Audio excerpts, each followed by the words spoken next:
Fala pessoal, estamos aqui para mais um Upcast. Gente, estamos aqui no estúdio da MV7, aqui na Água Verde, né, Matheus? Estúdio oficial.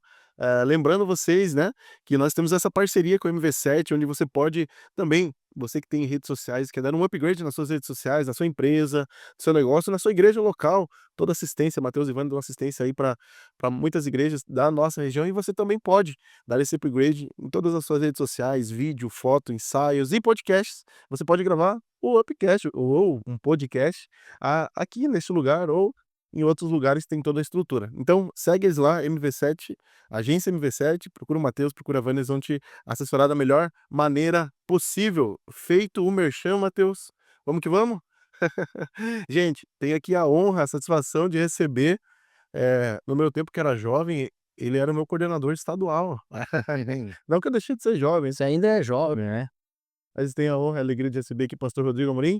Que Que legal. alegria recebê-lo. Que legal, Thiago, muito bom estar aqui com você, muito bom estar aqui com o Matheus também, no Upcast. Que alegria, que honra. Na verdade você continua jovem, você quis dizer quando ele era jovem, eu acho que é isso que você quis dizer. Mas que bom poder estar aqui e podendo apresentar um pouco do nosso trabalho, poder falar um pouco daquilo que o Senhor Jesus tem feito na nossa vida e poder contribuir também com esse projeto que eu sei tem sido bênção, tem abençoado tantas vidas, tantas almas. Porque é isso, gente, não podemos deixar, exemplo de Pedro, não podemos deixar de falar do que temos visto, ouvido e aprendido. Ontem eu falei na igreja, gente, não existe salvação sem proclamação. Se alguém diz que é salvo e essa pessoa não fala do plano da salvação, não fala de Jesus, essa pessoa precisa rever sua fé. Por quê? Porque a salvação, a maior característica de uma pessoa salva é o desejo dela salvar outra pessoa. Sabe o que é salvação? Salvação é um mendigo mostrando para o outro aonde ele encontrou pão para matar a sua fome. Amém. Então é isso. Amém, pastor. E vocês viram que hoje o podcast vai ser rico em conteúdo. Pastor Rodrigo Amorim com muitos livros e a gente quer, antes de entrar no assunto principal, quer saber um pouquinho como começou a vida pastoral, ministério aí. Eu sei que eu não sou desse tempo, não cheguei a ver, não lembro. É, né? Tá certo. Mas tinha uma carreira musical no início, e aí como foi essa transição depois? É verdade. Eu, como todo bom filho de pastor, e o Mateus que o diga, comecei na bateria. Muito cedo, com 7, 8 anos de idade, quando era da quarta igreja, meu pai era obreiro do pastor Agostinho. Então eu no sábado à tarde, eu já ia sábado de manhã para casa do pastor Agostinho, e quem me dava aula de bateria? Pastor Jorginho Basso, que é o pastor titular da quarta igreja, ele foi meu professor de bateria. E ali eu comecei, enfim, desde meus 8 anos, e aí quando fomos para a 10ª igreja, uma trajetória, né, a gente começou a tocar na igreja, e depois comecei a aprender outros instrumentos, enfim, a coisa foi crescendo, foi tomando proporção, depois a gente acabou montando uma banda, e da banda nós gravamos o CD, e também tinha a dupla. Gente, é muita coisa, né, então a gente, desde muito cedo, eu estou no altar, desde muito cedo eu comecei o ministério. Então, é uma coisa que está intimamente ligada, colada em mim, não é porque eu sou filho de pastor. Diz o ditado que filho de peixe, peixinho é. Filho de pastor não precisa ser pastorzinho, mas se tiver a unção, se tiver a vocação e se tiver principalmente o chamado, né, o legado pastoral, não vejo por que não. Uhum. E foi um tempo ali de música, adoração, que o pastor acha que foi importante para esse tempo que o pastor vive hoje? De Sem sombra de dúvida. pastoreio, de ensino, né, muito forte. Exatamente. Thiago, eu fiz uma série de mensagens no nosso culto de celebração de domingo à noite, e eu intitulei o tema, estamos encerrando inclusive agora em junho ainda estamos nessa série de mensagens, que é Next Level, próximo nível. E a primeira mensagem que eu trouxe para a igreja é: uma nova fase vai precisar de uma nova ferramenta. Veja, sempre que Deus te dá o que fazer, Ele vai te mostrar como fazer. Veja que para cada fase da vida de José, Deus colocou um dom especial, uma habilidade especial na vida dele. Primeiro o dom de sonhar, depois o dom de servir, depois o dom de interpretar os sonhos e depois o dom de governar. Veja, por exemplo, Davi. Davi, quando ele enfrenta os gigantes, todo mundo sabe, ele tem o que nas suas mãos? 5 pedras e Uma e afunda. Só que depois, mais tarde, como comandante do poderoso exército de Israel, ele precisou largar a funda, as pedrinhas. Ele precisou ter novas ferramentas para poder liderar aquele exército. E é exatamente isso que eu acredito. Eu comecei na música e tem muita gente que vai viver a vida tocando, vai fazer parte do seu ministério. Mas aí quando e é um limite muito tênue que a gente tem entre ministério e também profissão. Porque quando o ministério ele acaba virando, o seu ganha-pão, quando o ministério acaba virando a sua profissão, e não tem nada de errado nisso, pois a Bíblia diz: "Digno é o obreiro do seu salário". Então aí você precisa melhorar, você precisa, estar atento ao movimento, aquilo que Deus quer fazer e as estações da sua vida. Então eu comecei com a banda, a gente gravou vários CDs, depois eu com o Rogerinho também a gente acabou tendo, uma dupla, que eu brinco que era uma dupla de 2, né, Rodrigo e Rogério, gravamos 4 CDs. Mas antes mesmo depois eu acompanhei muito o pastor Moacir Pereira, eu tocava contrabaixo, mas antes eu imitava ele com a guitarrinha, cantando, dando os gritos que ele dava, "Lá no céu tem ruas de ouro, onde os salvos irão passear", meu Deus, é uma história. E ele dormia, também, pastor? eu não, mas eu tentava rebolar, né, brincando, né.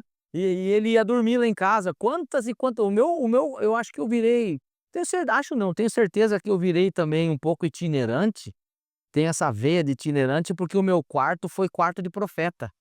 Quantas vezes eu perdia meu quarto na sexta-feira, por quê? Porque o pastor Moacir dormia lá em casa, quando fazia as campanhas, e ele tinha um propósito com Deus que ficava até final da tarde em jejum dentro do quarto trancado, e eu não podia entrar no quarto, eu não podia trocar de roupa, eu não podia deitar na cama, não podia fazer nada. E eu ficava fazendo as fitas do pastor Moacir, de outros, o pastor Cristiano Neto, outros pastores, enquanto eles faziam as suas agendas, eu fazia as fitas dele naqueles duplo deck, copiando fita para colocar capa e depois eles poderem vender nas conferências. E eu sempre fiz isso e fui muito alegre fazendo isso, né. Então assim, as coisas foram mudando, né, as coisas foram mudando, a gente vai sentindo, o chamado de Deus mais forte na nossa vida, e você vai se comprometendo mais, e quanto mais você faz para Deus, mais Ele te entrega. Então as pessoas elas querem receber muito de Deus, sem ter feito o mínimo de que Deus pediu para que elas fizessem. Então quando você faz para Deus, parece até uma frase, né, que o pessoal usa muito por aí, mas quando você faz para Deus o que pouca gente tem coragem de fazer, Deus começa a fazer e te entregar o que Ele está fazendo e entregando para pouca gente. Você está entendendo? Então ninguém perde se comprometer na obra de Deus, Hum. né. Ah, o pastor falando ali, então, me traz muito a ideia de que muitas pessoas também estão presas, não crescem ministerialmente, porque ficam usando a mesma ferramenta Uhum. para algo que o Senhor já quer que viva uma nova estação, né. Que Exatamente. a pessoa tá ali: "Poxa, mas parece que tá tão presa a só o ministério de louvor", e o Senhor tá querendo agregar mais ferramentas, né, no ministério. E e entrando aqui já então no tema dos livros, como começou essa paixão, né, porque são 6 quantos São livros? 6 6 livros, livros. mais 4 pequenos, que são pequenos opúsculos, né, e tem mais 2 que já estou lançando agora para esse segundo semestre, e já tenho mais 4 que eu comecei a escrever. Gente, a coisa vai vindo, a gente vai escrevendo, tem que aproveitar a fase. A vida é cíclica e ela é feita de fases, e eu entendi isso. Quando eu fui morar nos Estados Unidos por um tempo, eu fui com visto de estudante, tudo legal, com a família toda, eu, esposa, os 3 filhos, né, e foi uma decisão muito rápida que eu tomei em 2 meses de ir, e era para ficar um tempo, acabamos ficando um tempo muito menor do que a gente projetou, por quê? Porque eu tive que tomar uma decisão muito rápida de voltar. E quando eu tomei essa decisão de voltar, não é fácil. Sair é difícil, mas voltar é muito mais difícil, né. Porque parece que você está voltando derrotado, parece que você está voltando com o rabinho entre as pernas, desculpe aí o termo que eu estou usando, mas é para que todo mundo entenda, e na verdade não é assim que funciona, né, você tem que estar atento ao movimento de Deus e aquilo que Deus quer para a tua vida. E eu quando eu voltei, eu acabei fazendo uma coisa que estava muito em alta na época, que era o coach, né, que é muito batido pelas igrejas, inclusive, muitos pastores batem no coach, aquela coisa toda, e eu nem me intitulo isso, mas eu fiz. Falei: "Cara, eu preciso entender qual é essa metodologia, preciso entender o que que é esse negócio novo que estão falando aí". E fui fazer, né, fiz 8 dias de cursos, 4 dias em outubro, 4 dias em novembro, das 8 da manhã às 10 da noite. Foram mais de 300 horas de curso, tive que fazer um TCC e do TCC, para poder receber 6 titulações internacionais, que é pelo IBC, fazendo propaganda aqui para a turma, me saiu esse livro, O Poder de uma Decisão. Por quê? Porque eu tive que decidir muito rápido. E aí me saiu esse livro aqui. E eu nunca mais parei de escrever. Logo veio esse aqui, aí veio a pandemia, eu já tinha escrito esse aqui e errei. E agora? Anatomia do fracasso. Então a gente analisa o fracasso na vida das pessoas. E aí a gente foi escrevendo, escrevendo, aí veio o terceiro, Propósito, Chamado e Liderança, que é um best-seller, que é o que eu mais vendo no Brasil, que é para liderança. Aí veio o quarto livro, A Presença de Deus no Ambiente Original, que é um livro mais teológico, né? Aí veio o quinto livro, Sabotadores do Propósito. Não basta saber que você é um propósito. Você precisa eliminar os sabotadores que vão te impedir de chegar à realização do propósito. E o sexto livro que eu lancei agora em novembro, que é o Fugindo do Chamado, 5 grandes desculpas. Então Deus começou a acrescentar essa ferramenta, foi uma coisa que eu não esperava, né? Era um dom que eu jamais imaginei que eu teria, que eu tinha na verdade, né? E Deus tem me abençoado, eu tenho abençoado tanta gente no Brasil, por onde a gente tem passado, a coisa abriu de um jeito assim, que eu tenho uma frase que é do meu pai, que uma vez ele falou e eu nunca mais esqueci, eu sempre uso, Thiago. Ele diz essa frase assim: "Aonde Deus guia, ele providencia". Então quando Deus, é o que eu falo, tem muita gente que fala assim: "Ah, Deus me mandou fazer", mas não sabe o que fazer. Então será que foi Deus? Porque Deus é organizado, gente. Deus trabalha com planejamento e propósito. Repetindo, Deus trabalha com planejamento e com propósito. Logo, se Deus me manda fazer alguma coisa, Ele tem que me mostrar como fazer. Se Deus me manda para uma guerra, o que que Ele tem que me dar? As armas necessárias para entrar numa guerra, senão é uma insanidade, uma loucura. Você entrar numa guerra, numa batalha, sem ter as armas necessárias e sem saber usar essas armas. Então tem muita gente por aí dizendo que Deus mandou, Deus mandou, Deus mandou, mas Deus não mandou é nada, é coisa da cabeça, porque quando Deus manda, Deus ele te capacita. É isso aí. Pastor, eu vendo, os temas aqui, os títulos dos livros, eu vi também que vai para a linha mais de propósito, Uhum. chamado e liderança. Entrando no propósito, que eu creio que, como é um podcast que atinge uma grande parte, igual nós conversávamos antes, a grande parte do nosso público é o jovem casal, que ainda assim chega na juventude sem saber o seu real propósito. Uhum. Na palavra de Deus, o que que a gente encontra, e até que se dá para dar algum spoiler dos livros, né, Claro, claro. eh, que a gente encontra sobre resposta desse propósito, essa dúvida que eu vejo que, além do jovem não saber, o pior de tudo é você chegar numa fase adulta, madura e a pessoa ter remado contra a maré, parece, tentando de várias formas no ministério e até mesmo fora do ministério, e não encontrou algo que lhe brilhe o olho sobre propósito de vida, propósito de ministério. Sim. Que mais? Na verdade é o seguinte, Thiago, o grande problema que se prende à temática propósito é que as pessoas conhecem muito pouco sobre propósito. Para poder falar de propósito, você precisa entender o que que é, para que serve. Propósito é para que serve, para que presta, para que foi criado.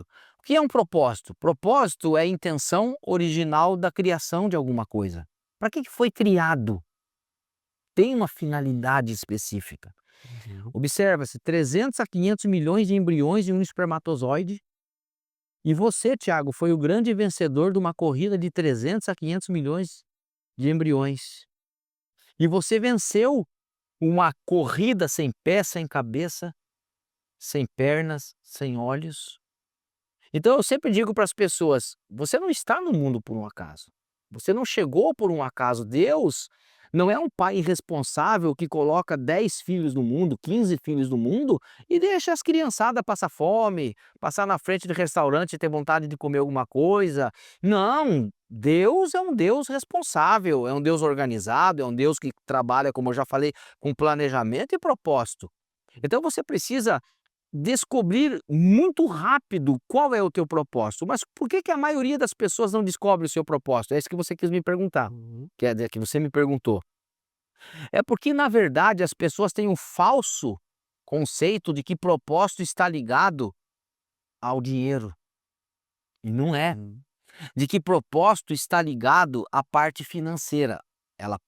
O teu propósito pode estar muito ligado à sua vida financeira. Pode ser que o teu propósito vai trazer a prosperidade para a tua vida, vai trazer uma bênção financeira para a tua vida, porque a palavra de Deus vai dizer no livro de Provérbios, o sábio Salomão, ele vai dizer o seguinte: viste um homem diligente em sua obra, sobre reis será colocado e não sobre os de baixa sorte. Então veja bem, só que tem pessoas que elas não vão conseguir viver o seu propósito sem o recurso necessário. Então como é que você vai viver o seu propósito? Por exemplo, brilha o teu olho por missões, você ama missões, você ama falar de Jesus para as outras culturas. Só que você não tem dinheiro para isso, você não pode tirar dinheiro de dentro da sua casa, da sua família, do sustento da sua família para investir em missões. Então o que que Deus vai fazer com você? Deus vai te dar uma ideia, Deus vai te dar um projeto para que você possa abrir, quem sabe, uma empresa, para que você possa romper na área financeira de forma tal que você seja senhor do seu tempo, que você seja o seu patrão, de forma que você possa, numa sexta-feira, por exemplo, de manhã, ir viajar lá para o outro canto do país, e você paga essa passagem, e você paga o seu hotel para ir lá fazer missões e falar de Jesus. E volta no domingo à noite para segunda-feira estar na sua empresa. Você está entendendo?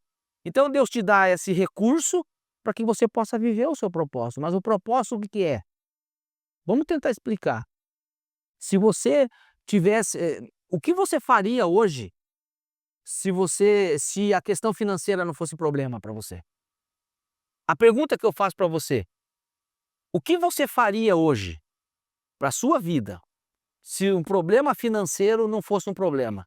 Se você ganhasse o mesmo salário para fazer N profissões, o que você faria? Isso é propósito. Se a questão financeira não fosse problema. Você está entendendo? Sim. Tem muita gente que ama jogar bola. O cara nasceu, o cara fala assim: eu vou ser um jogador de futebol. E ele tentou, ele foi, mas ele não conseguiu se manter. Mas ele ama jogar futebol.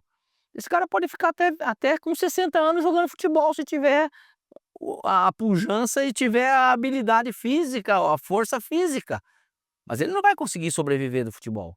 Ele não vai conseguir ganhar o que um jogador profissional ganha. Mas para ele poder fazer isso, ele tem que ter o quê? Um salário que sustente a sua casa e que lhe permita poder fazer isso. Não sei se você conseguiu entender. Uhum. Não, Ficou com muito certeza. claro isso? Não, ficou sim. E aí entra, eu acho que nesse tema desse livro que eu acho sensacional, que é Sabotadores, né, Uhum. que a pessoa, quando ela não tem, ela começa a sabotar. Você falou que é um dos livros mais vendidos para jovens, né? É. O que que ele aborda mais ali? Os sabotadores do propósito, eu falo o seguinte: não basta saber que você é um propósito. Você tem que entender que o inimigo das nossas almas, ele sempre vai tentar impedir a realização de um propósito de Deus na terra. Então ele usa muitas armadilhas para tentar impedir que você realize o propósito e seja uma pessoa realizada, uma pessoa feliz. Então eu falo de pelo menos nove sabotadores que tentam impedir uma pessoa da realização de um propósito. Eu vou te dar um exemplo, um só: a distração. Há muita gente que não vence na vida porque vive a vida distraída. Ela se distrai com muita coisa.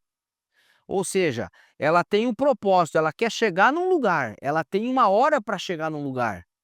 Vamos dizer que nós temos que, agora, por exemplo, vamos dizer que é 3 horas da tarde. E nós temos que chegar em Paranaguá às 5 horas.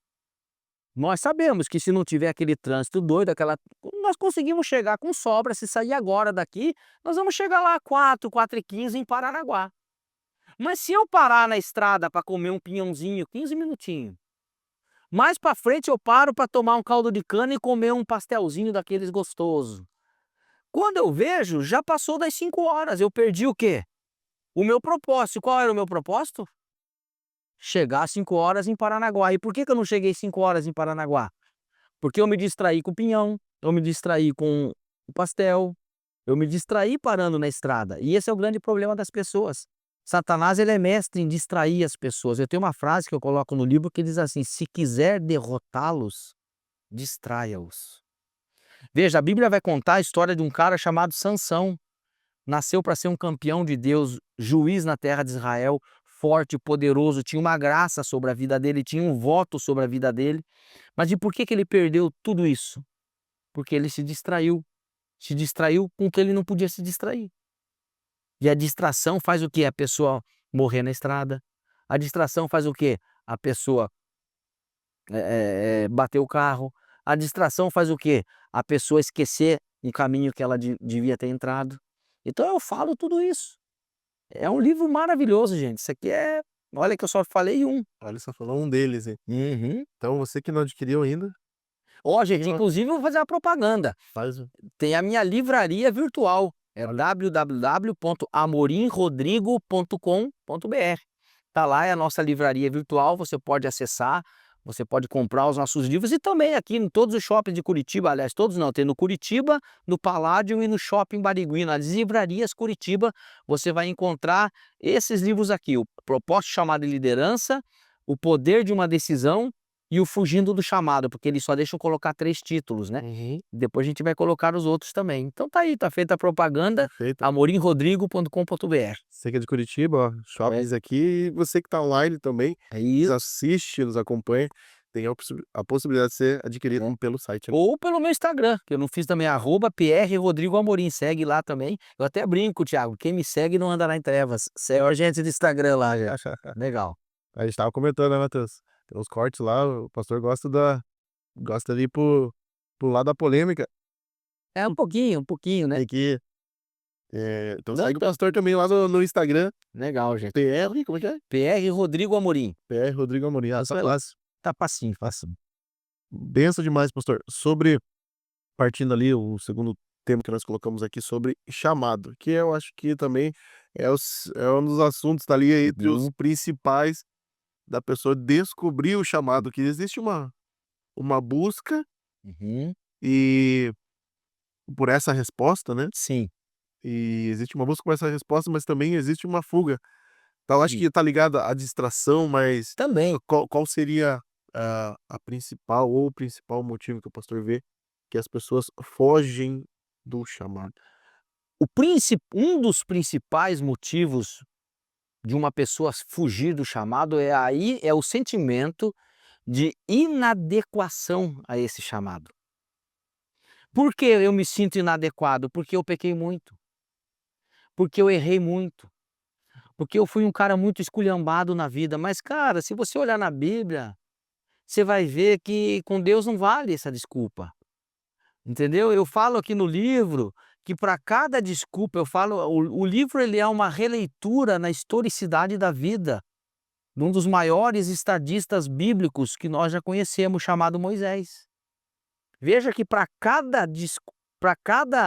desculpa que Moisés apresentava para Deus, para assumir o chamado, para libertar o povo do Egito, Deus já tinha uma resposta pronta para ele, né. Uhum. Por quê? Porque na verdade, assim, o Mike Murdock, ele escreve em um dos seus livros, ele diz o seguinte, que o lugar onde você mais sofre, é o lugar aonde você está designado a curar.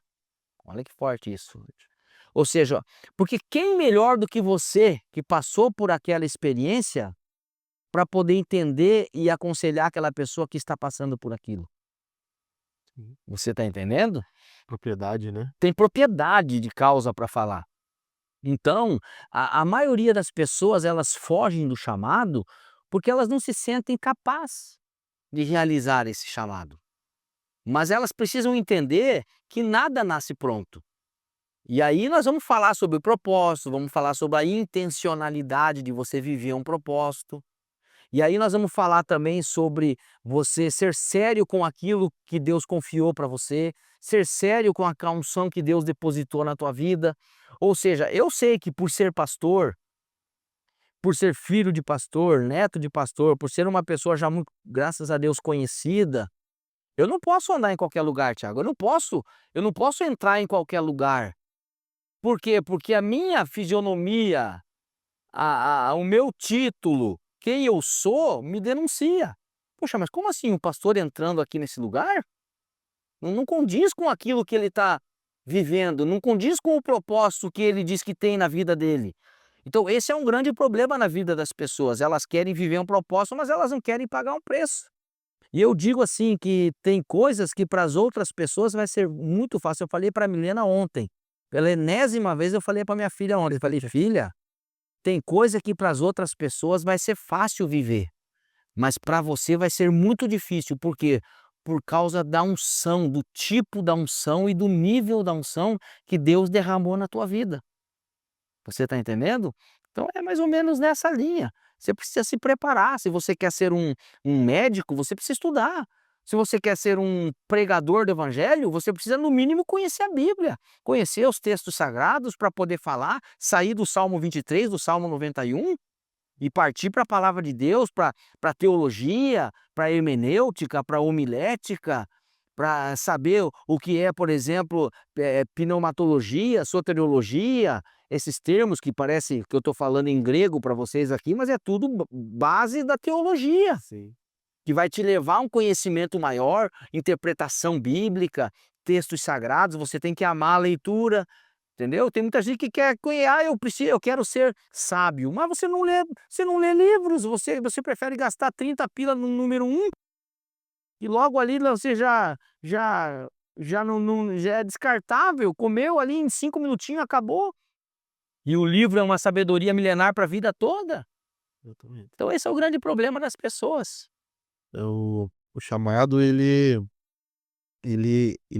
também quando a pessoa não honra aquilo que Deus coloca na sua vida, né. Eu vejo que, muitos pecam e desanimam, porque estão ali tão acostumados com aquilo, naquele ambiente, que não se preparam para viver algo mais com aquele chamado que Deus entregou, né. E, bom, vamos saber com propriedade aqui, né, homem de Deus falando, sobre o chamado. O pastor já enfrentou o pastor tá ali na igreja local, né. Quantos anos na 42 anos 42 anos. auxiliando meu pai na igreja no Campo Comprido, que hoje é Ecoville, no caso, né, Isso. E eu acredito que muitas experiências e muitas coisas que estão aqui foram vivenciadas, né, sem sombra de na prática. Então, essa semana eu fui receber uma menção honrosa lá na Santa olha aí. Catarina, chamaram os pastores no dia do pastor lá, daí a gente estava conversando que eu era o mais jovem ali dos pastores da cidade, e ali eu conversando com os outros pastores da nossa região, rapaz, que dificuldade que tem para o jovem hoje entender o chamado. Parece que na nossa época, eles falando, né, da época deles, parece que na nossa época era mais fácil ser pastor e hoje tá tão difícil formar. E a gente conversando sobre isso, mas muitos não entenderam, demoram para entender o chamado e fogem, porque querem uma vida boa primeiro, e não assemelha que não, você pode viver o seu chamado e mesmo assim ter uma estabilidade financeira, e mesmo assim ter uma boa família, mesmo assim, sabe, construir isso junto. As pessoas parece que cada vez mais querem isso pro fim da idade, né. Uhum. Não, não, deixa eu construir minha família, deixa eu sair do aluguel, deixa eu pagar de pagar a mensalidade do carro lá, sim, a parcela do carro, e aí para depois viver o chamado. Será que o pastor entende dessa forma também, que as pessoas esperam muito para viver o chamado? E até é uma das perguntas que a gente recebe do pessoal: "Quando começar a viver o chamado? Será que eu estou preparado para isso?" Uhum. Como é que o pastor vê essa situação toda? Na verdade, assim, o chamado ele é muito pessoal. Ele é realmente muito pessoal e ele varia de pessoa para pessoa, né. Veja bem, nós precisamos entender os tempos, nós precisamos entender as estações. A igreja de 2025 não é a mesma igreja de 1980. Hoje não se faz mais pastores como se fazia na época de 1980. Antigamente se falava entre os pastores que era um crime você ser pastor e você ser alguma coisa fora. Não, porque se o cara tem uma empresa como essa aqui, por exemplo. Não, se o cara tem uma empresa de mídia, de tecnologia, o cara tem uma loja, o cara tem uma padaria, o cara é um médico. Não, você não pode ser pastor, cara, porque você não acredita em Deus. Se Deus te chamou, ele vai te sustentar. Então você tem que ser pastor, só pastor e nada mais que isso. Hoje não vale mais. Hoje a turma quer saber o seguinte, ó, a turma chega na sua igreja e quer saber, tá, você é pastor e é mais o quê? Você tá entendendo? Antigamente não. Antigamente era bonito falar que era só pastor, hoje não. Você dependia da obra, né. Exato, nossa, que coisa maravilhosa. Hoje não. Hoje o cara é pastor, o cara é psicólogo, o próprio Silas Malafaia, o cara é um baita de um psicólogo, ele só não clinica, mas ele é um psicólogo, a esposa dele. Por isso tem tanto conhecimento para falar, esbanja uma sabedoria que a gente fica bobo vendo o homem falar, entendeu? Mas antigamente isso era um crime, um pastor ser para pensar, irmão, há 40 anos atrás um pastor ser psicólogo. Falar em psicoterapia dentro da igreja é loucura, gente. Meu Deus, que é isso? Isso é contra a palavra, mas eu não entendo onde é que esses caras acharam isso que é contra a palavra. A Bíblia está recheada de textos que falam sobre psicoterapia. O que é psicoterapia? Psicoterapia utiliza métodos psicológicos para restabelecer o bem-estar de um indivíduo. Isso é psicoterapia, Uhum. tá? A Bíblia não faz isso? Quando o anjo aparece para Gideão e fala assim: "Cara, você está escondido aí, ô, o Senhor é contigo, homem valente". Ele olha para o anjo e fala: "Eu, valente? A minha família é menor, olha o que os caras estão fazendo com a gente". Ou seja, quando o profeta Elias está desanimado dentro de uma caverna, e Deus fala para ele assim: "Sai, Elias, sai dessa caverna, porque você tem muita coisa para fazer ainda. Tem muita gente para você abençoar, para você poder ungir". O que é isso? Dá uma missão pro cara, faz o cara se sentir útil, faz o cara se sentir valorizado. Isso é psicoterapia, tá na Bíblia. Só fala do motivacional. Cara, o motivacional, a Bíblia inteira é motivacional. Nós pastores, nós somos motivacionais, ninguém vai para o altar para ficar chorando: "Oh, meu Deus do céu, minha vida tá uma desgraça". Ninguém vai querer nem sabe entrar nessa igreja nunca mais. O cara vai olhar e vai falar assim: "Pô, se para ele que é pastor tá difícil, imagine para mim, vou sair fora". Você tá entendendo? Então os tempos mudaram, os tempos são outros hoje. Então o chamado hoje, eu acho que até é muito mais difícil do que antigamente, porque hoje a pessoa tem que ter verdadeiramente certeza do chamado. Por quê? Porque hoje nós temos pseudo-pastores na internet toda hora. Cara, você quer ver uma mensagem? Abre a internet, meu. Digita o tema que você quer ouvir. Cara, é uma loucura.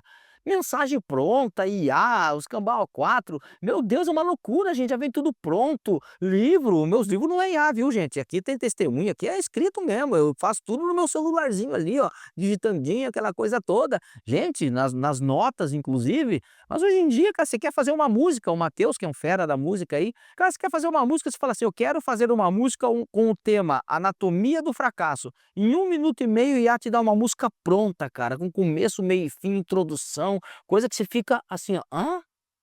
Da onde que os caras tiraram isso?". Então hoje tá muito mais difícil. A turma fala que hoje é mais fácil. Não, não, não, não, não, não. Hoje é muito mais difícil.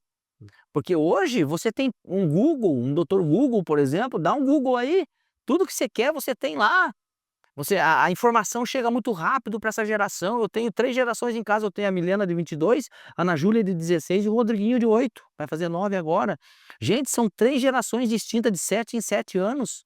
É uma geração acelerada, cara, que não para 3 minutos para ver um vídeo. Não para 3 minutos para ver 3 segundos, quer dizer, para ver um vídeo, bum, já vai só aqui, ó, tum, tum, tum, tum, tum. É uma coisa doida, gente.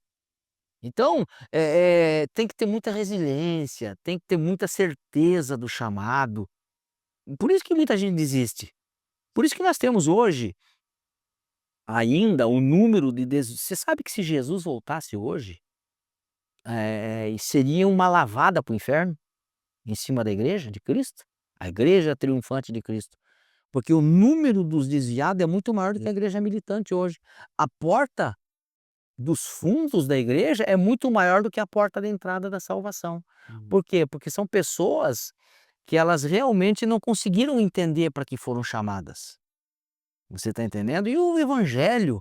O evangelho é isso aí, gente, é o que eu postei ontem, é um videozinho ali. O evangelho é renúncia, o evangelho é salvação. Aforante outras coisas, porque Deus é um Deus bondoso, gracioso, misericordioso. Aí tem teologia da prosperidade, tem teologia da libertação, quebra de maldição, tudo isso tá tudo certo, gente, não tem nada de errado com isso, se tiver cada coisa no seu lugar. O que não pode faltar é a salvação dentro quantas pessoas salvou? Quantas pessoas batizou? Houve cura, houve libertação, batismo no Espírito Santo, essas coisas não podem deixar de acontecer, nunca.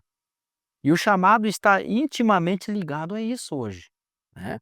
A gente vê, né, pastor, o aumento. Esses dias a gente estava até num desses vídeos Uhum. maiores de 3 minutos, estava vendo um pastor compartilhar da importância de nós voltarmos à essência, para as nossas igrejas, que hoje se vê muito voluntariado. A pessoa: "Ah, eu vou quando dá. Ah, coloca o nome quando dá". A gente tem ali, né, amplas áreas hoje na igreja para a pessoa servir, para a pessoa descobrir o chamado, mas aquela essência do servir parece que está se dissipando, de servo, tá, Meu Deus, é isso aí. porque o Senhor vem buscar uma igreja sarada, né. Uhum. Então quem está ali servindo tem essa noção de propósito, mas, hum, o voluntariado que tem entrado muito forte nas Eu vou igrejas. polemizar. Manda ver, pessoal. Cara, a igreja de hoje é muito mais fraca do que a igreja de antes. Eu tô falando em termos ministeriais, tá. Diz. Tô falando da força da igreja de Cristo. Hã? Os crentes de hoje são crentes fracos, crentes Nutella, mimimi, crente mimizento dentro da igreja. Cara, antigamente, os crentes eram muito mais fortes, eram muito mais corajosos. Os cara não tinha tempo ruim. Eu vejo hoje, cara, nós estamos fazendo um retiro na igreja, meu Deus, para juntar 50, 60, 100 pessoas, é uma dificuldade. Antigamente eu fazia retiro só de músicos, o Mateus acho que participou. Nessa mesma chácara que eu estou fazendo, coloquei quase 300 músicos, cara, de várias igrejas, tinha 33 igrejas representadas, e não só da quadrangular. Cara, o pessoal ficava doido atrás de retiro, "Onde tem retiro? Eu quero ir no retiro". Hoje não, cara, a turma dá desculpa pra tudo, faz corpo mole pra tudo, não pode isso, não posso aquilo, não tô afim de ir. Caramba, gente, Que não entendeu, né, ainda essa essência. não entenderam o seu lugar no corpo de Cristo, não entenderam qual é o seu chamado. Esses tempos, eh, e até nisso, né, de crentes fortes, Uhum. talvez as manifestações que ocorriam com tanta frequência, né, É. eh, no nosso tempo, tanto de cura quanto de libertação, esses tempos nós precisamos lidar ali, no culto, e a gente viu gente da nossa equipe de cabelo em pé, porque nunca tinha visto uma pessoa, possessa, e a gente ter que colocar a mão Uau! pra libertar. Eu falei: "Cara, então nós estamos também como pastores hoje". Eu falei assim: "Cara, eu vou orar para Deus mandar mais pessoas assim, e a gente precisa também, instigar isso neles. Cara, a gente está ali para colocar a mão sobre os enfermos e serem curados, libertos", Uau, né, isso é poderoso. de trazer essa experiência. Nós estamos na posição de pastores hoje da juventude, de trazer isso, falando: "Cara, isso aqui é real, é o mundo espiritual". Que você tira a parte pesada que a gente olhava assim, né, de cura, chegava uma pessoa enferma: "Ah, não, você não viu os crentes assim, não, Deus não, vamos ver o que que Deus vai fazer". Parecia que eles tinham certeza que o cara ia sair andando dos cultos, das reuniões ali, das conferências, campanhas. E hoje a gente tem: se Deus curar, bem, se Deus não curar. Se É. Deus fizer, é Deus, se não fizer". Eu tive uma experiência faz um quê? 1 mês, 2 meses, eu tive um sonho, na verdade foi uma visão, um sonho de noite, assim, que eu via meio braço, assim, era assim, ó, essa parte aqui, do cotovelo pra frente, era uma mão que ela me empurrava e ela dizia assim: "Vai, cura os enfermos e expulse os demônios". Bem do que você está falando, cara, até me arrepia. Aqui, ó, vai, ela me empurrava e dizia: "Cure os enfermos e expulse os demônios". Cara, que coisa doida, porque isso tem sido uma coisa rara dentro da igreja hoje, você está entendendo? E isso é evangelho puro e simples, essa é a essência do evangelho. Isso é o que Jesus fazia, é a cultura do reino de Deus, é a cultura dos céus. E aí eu falo no meu livro A Presença de Deus no Ambiente Original, qual era a grande ideia de Deus? Implantar a cultura do céu na terra. Fazer com que a terra fosse um pedaço do céu. Tudo o que aconteceria na terra já teria acontecido no céu, porque Uhum. o céu seria uma sombra, uma referência para a terra. Porque tudo que vem primeiro precisa ser referência para o que vem depois. Mas infelizmente hoje a igreja a igreja mudou muita coisa, né, essa é a grande verdade. Verdade. A gente não pode perder a essência de tudo isso, né. Uhum. Eh, a gente fazia uns 3 anos que nós não fazíamos retiro de jovens, sempre conferência, e aí veio pandemia, aquela Uhum. coisa toda, a gente também acabou empurrando, e não pelo evento em si, mas pelo propósito, pelo senso de pertencimento, de construir algo juntos, de, sabe, todo mundo tá na mesma visão, e a gente viu líderes nossos que estão na frente da batalha, que nunca tinha presenciado, que a gente presenciou aí naquele ambiente. Então é um convite aqui, deixa um convite para líderes também, pastores que nos assistem, de a gente voltar à essência, voltar às raízes do evangelho da nossa tão amada quadrangular, que dali você tá berço, né. Ela Exatamente. nasceu de sombra de libertação. Foi uma característica muito forte da igreja, né. Uhum. É isso aí. Pastor, tem uma pergunta que a gente faz, mudando um pouco de assunto, a gente faz para todos os convidados, qual o momento da sua vida ministerial, esses 42 anos na igreja local, ou até mesmo antes, como filho de pastor, neto de pastor, que você teve um up ministerial? O senhor pode Olha, falar vários exemplos eu também aí. tive 2 momentos na minha vida muito claro.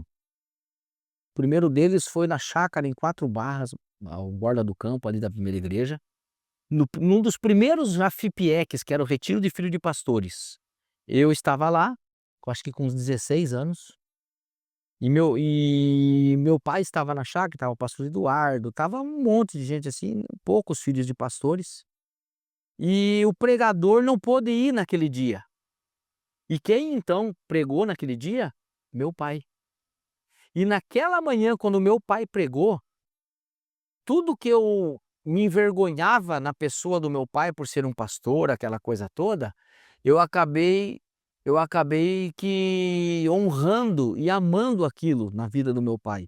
E naquele dia eu entreguei de fato a minha vida, eu já tocava na igreja, já fazia parte do louvor, nasci dentro da igreja, mas naquele momento ali eu realmente me entendo que foi a minha conversão, há 16 anos, e ali eu falei para o meu pai: "Eu quero fazer o ITQ". E meu pai então aí eu comecei a carreira ministerial. E o segundo momento que virou a chave na minha vida, foi quando eu preguei na convenção nacional, há uns 2 anos atrás. Eu nunca na minha vida imaginei, nunca nem pensei, nunca passou pela minha cabeça subir num altar de uma convenção, pregar a palavra para 16.000 pastores. Então quando eu recebi esse convite da nossa liderança maior, meu Deus do céu, eu senti um peso, rapaz do céu, mas eu não titubeei, falei: "Não, esses convites a gente não precisa nem orar para aceitar, vou". E depois quando eu desliguei o telefone eu falei: "Onde é que eu fui me meter, meu Deus do céu, e agora, o que que eu faço?". Então eu me retirei, fiquei 15 dias quase que off do celular, internet, orei a Deus, busquei a Deus e Deus deu uma graça muito grande, preguei a mensagem "Ajunte os seus gravetos" na convenção nacional. E essa mensagem abriu a porta, porque Deus desceu de uma forma muito graciosa, e essa mensagem me abriu a porta para o Brasil todo, coisa que com a música eu não consegui. Veja que coisa interessante, e através dos meus livros também, porque meus livros já estavam na internet, o Conselho Nacional, todo o pessoal já estava de olho. Então, assim, foi uma coisa, assim, foi muito casada, a questão dos livros, dessa ferramenta que Deus me deu nova, dos livros, e a pregação. Hoje eu posso dizer para você, só faltam 2 estados para eu conhecer, 3 para eu conhecer o Brasil todo: Roraima, Tocantins e Belém. E nesses 2, esse ano eu já estou praticamente indo para lá conhecer, então só vai faltar Roraima, para conhecer todo o nosso Brasil, ministrando a palavra, levando a palavra de Deus. Então, assim, foi maravilhoso. Então essa mudança, né, que eu entendo de ministério, esse up no meu ministério, foi realmente essa oportunidade que foi muito bem aproveitada, porque isso é um negócio que a gente tem que saber. As pessoas dizem assim, Mateus, tá lá na outra ponta, né. As pessoas dizem assim: "Ah, quando a bênção chegar eu vou me preparar", tá errado, se prepara para a bênção chegar. Isso. Você precisa estar preparado para quando a bênção chegar você não perder a oportunidade. Então é isso aí. Amém, amém. Benção demais. Pastor, eu também gosto de saber muito, muito, muito. Eh, tá muito top esse podcast. Você chegou até aqui, deixa eu fazer uma pausa. Você chegou até aqui nesse ponto do podcast e você ainda não curtiu, não compartilhou e não comentou esses 3 Cs da Uhum. da internet, faz isso em nome de Jesus, porque você, entende, você joga pra internet que esse conteúdo aqui é muito relevante e tem sido muito Isso aí, relevante. gente. Vamos lá. Compartilha, comenta, tenho certeza que vai abençoar a sua vida e vai abençoar para que mais pessoas, possam, ser alcançadas. Eh, eu gosto muito de saber e faço a pergunta para os convidados também, o que que Deus tem queimado no seu coração? Qual é a mensagem, a palavra real? Porque nós caminhamos, eu sou assim, né, Uhum. caminhamos, Deus tem soprado isso, parece que Deus fica repetindo até você entender, né, aquela palavra, até você compartilhar e você ficar ruminando. Mas uma mensagem que tem queimado no seu coração para esses dias, para esse povo, se o pastor quiser direcionar algo também para o nosso povo, fique à vontade. Hum. O que tem queimado no meu coração hoje é que as pessoas busquem ter um secreto com Deus. O que tem queimado no meu coração é levantar pessoas que verdadeiramente saibam o seu propósito na terra, saibam o seu propósito no corpo de Cristo, saibam aonde que têm que atuar no corpo de Cristo, saibam para aquilo que foram chamadas e sobre todas as coisas, que elas sejam verdadeiras pessoas, na acepção da palavra, sejam crentes de fato, sejam cristãos de fato, né. Que essas pessoas possam ter sede pela presença do Espírito Santo, sede por um avivamento, porque, verdadeiramente o que nós temos visto hoje é que as pessoas estão muito carnais, as pessoas estão muito mundanas. Então as pessoas precisam voltar. Por mais que a igreja de Cristo tenha que caminhar com a modernidade. Modernos, mas não mundanos. Nós somos jovens, olha eu falando, nós somos jovens, nós somos pessoas que caminham para frente, mas que não pode deixar Jesus lá atrás. Jesus sempre tem que estar na frente. Você está entendendo? Então, o grande lance é ter o teu secreto com Deus. Por que que as pessoas ficam em dúvida? Porque elas não têm um secreto com Deus. Porque se as pessoas falassem com Deus no secreto, se as pessoas tivessem intimidade com Deus no secreto, se as pessoas ouvissem Deus no secreto, elas não teriam dúvida nenhuma quando Deus fala em público. Você está entendendo? Então é que as pessoas voltem a buscar o Espírito Santo, que as pessoas tenham desejo de buscar o Espírito Santo e que elas verdadeiramente se convertam, que elas verdadeiramente não estejam numa igreja, que elas sejam igreja. É isso, né. E falando em liderança então, daí eu vamos longe, aí eu não paro de falar, né, gente. Meu Deus do céu. Pastor, que alegria te receber aqui então, nesse tempo tão especial, nessa agenda tão corrida. Sei que o pastor está em recuperação aí também, fez uma Isso. cirurgia, e nós queremos te agradecer de todo o coração, já esteve conosco na igreja com a Milena. Milena, a gente tem que gravar uma parte 2 que a gente gravou o primeiro com ela, Que legal, que legal. foi um dos primeiros, acho que o 3 ou 4. Ela não tinha ido para os Estados Unidos, tinha feito as tour do retiro, então eu até falei pra ela esses dias: "Vó, temos que gravar o parte 2 agora que você tem mais experiência, coisa Legal. pra compartilhar". Aí, Joia. pastor quiser deixar uma mensagem? Maravilhas, maravilha, gente. Não, eu fiquei muito feliz, fiquei muito honrado de poder estar aqui com vocês. Me sinto parte da família, né. A gente se conhece tanto tempo, né, esses meninos aí, o Mateus, o Marcelo, eu vi, não que eu seja tão velho assim gente, mas eu vi essa gurizada nascer literalmente, né. Então a gente fica muito feliz em poder contribuir com vocês, em poder trazer um pouco daquilo que Deus tem soprado no nosso coração, na nossa vida. E eu espero que você tenha sido abençoado, você que nos assiste, você que nos ouve, você compartilha, envia para todo mundo, gente, comenta, curte, compartilha. E estamos à disposição sempre, né? Se puder nos abençoar, compre nossos livros também, que assim você vai estar nos abençoando também e poder investir nesse ministério para que a gente possa continuar a nossa caminhada também. E estamos à disposição, né? Fiquei muito feliz também de estar lá na igreja, em Campina Grande, um povo bonito, um povo abençoado. E eu tenho certeza que foi uma noite especial para quem esteve presente. Então estamos à disposição sempre, gente. Muito legal estar aqui com vocês. Amém. Obrigado, obrigado pastor. Amém. Quero deixar também aqui, você que chegou na metade pra frente, né, tem a galera que assiste só da metade pra Sim, frente. sim, sim. Pessoal, você que quer gravar seu conteúdo aqui no MV7, fazendo mais um merchan aqui, Isso aí. segue lá, Agência MV7, procura o Matheus e a Vânia, eles vão dar toda a assessoria necessária. Você pode gravar seu podcast aqui, nesse estúdio aqui, climatizado. Hoje a gente desligou o ar porque meu nariz tá assim, mas o clima tá bom em Curitiba. Então, esse ambiente muito bom, região central de Curitiba, fácil acesso. E também quero fazer um convite para você que ainda não segue o Upcast nas suas redes sociais. Lá a gente posta os recortes, pastor Legal. aqui, vai ter muitos cortes lá. Tem muitos cortes aqui, né? Hoje dá para tirar desse podcast aqui, dá para tirar muitos recortes. Tenho Puxa vida. certeza que você vai ser abençoado se você Ansioso pra ver, ansioso pra ver. E também, se você ainda não segue a nossa igreja e também o Upgrade, né? Upgrade.iq e Quadrangular Brasil lá no Instagram, no Facebook, lá no YouTube também, onde nós compartilhamos tanto o culto do Upgrade, os demais cultos da nossa igreja. Então, se inscreva e seja abençoado. Marcelão, quero meus bonés, Marcelão, né? E, ó, Ó, eu vim só por causa dos bonés, cara, viu? Não tem essa não, hein? Valeu, gente, valeu. Valeu, pastor, obrigado. Deus abençoe, top Até demais. Valeu. Valeu, gente. Até a Abraço, tchau, próxima, tchau. Upcast. Tchau, tchau.